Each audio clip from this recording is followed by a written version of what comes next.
Ready start.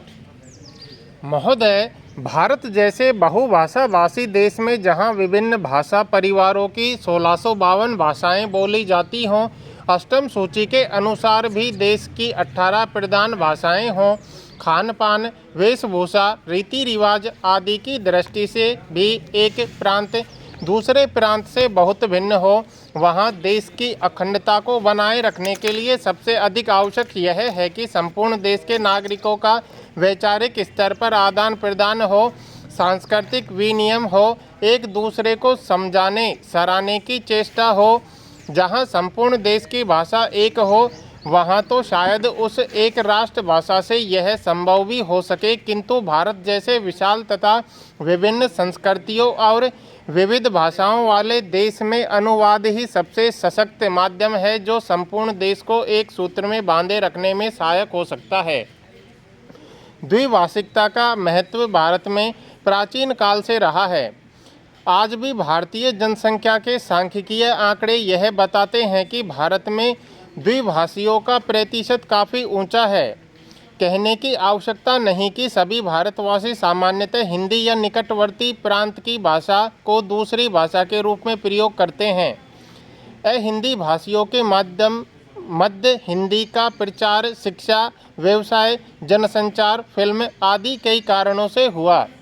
द्विभाषिकता का महत्व रोजी रोटी तथा आत्मविकास या आत्म प्रचार से बढ़ता है। यह द्विभाषिकता अनुवाद की मूल भित्ति है।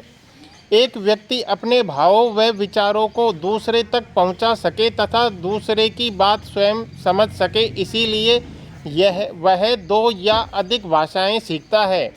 यह व्यवहारिक सत्य है कि जो व्यक्ति जितनी अधिक भाषाएं जानता है वह उतना ही बहुज्ञ है, क्योंकि भाषा के सहारे उसका परिचय क्षेत्र तो बढ़ता ही है, वह विभिन्न भाषिक संस्कृतियों से भी परिचित होता है।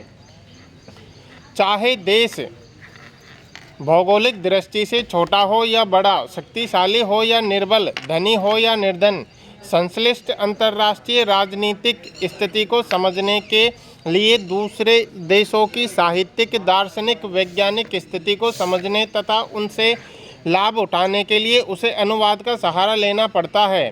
सभी विकसित देशों में इसीलिए अनुवाद का बड़ा महत्व है। अनुवाद संबंधी बड़े बड़े संस्थान हैं तथा बड़े सुनियोजित ढंग से अनुवाद कार्य होता है। मैं आपको यूरोप के एक छोटे से देश बल्गारिया का उदाहरण देता हूँ। बल्गारिया की जनसंख्या 40 लाख है। बल्गारिया में पर्यटकों की वर्ष भर भरमार रहती है और उसका विदेशी मुद्रा अर्जन का मुख्य स्रोत भी पर्यटन उद्योग ही है। विश्व के अनेक देशों में पर्यटक वहां आते हैं जिनसे बल्गारियन भाषा जानने वालों की संख्या नहीं के बराबर ही होती है। इन पर्यटकों की सुख सुविधा के लिए तथा उन्हें भाषा की कठिनाई न हो, इसलिए दुभाषियों की जो यूरोप की विभिन्न भाषाएं जानते हों आवश्यकता होती है। इसके लिए विश्वविद्यालयों में नियमित रूप से युवक युवतियां विदेशी भाषाएं सीखते हैं और दुभाषीय का काम करते हैं।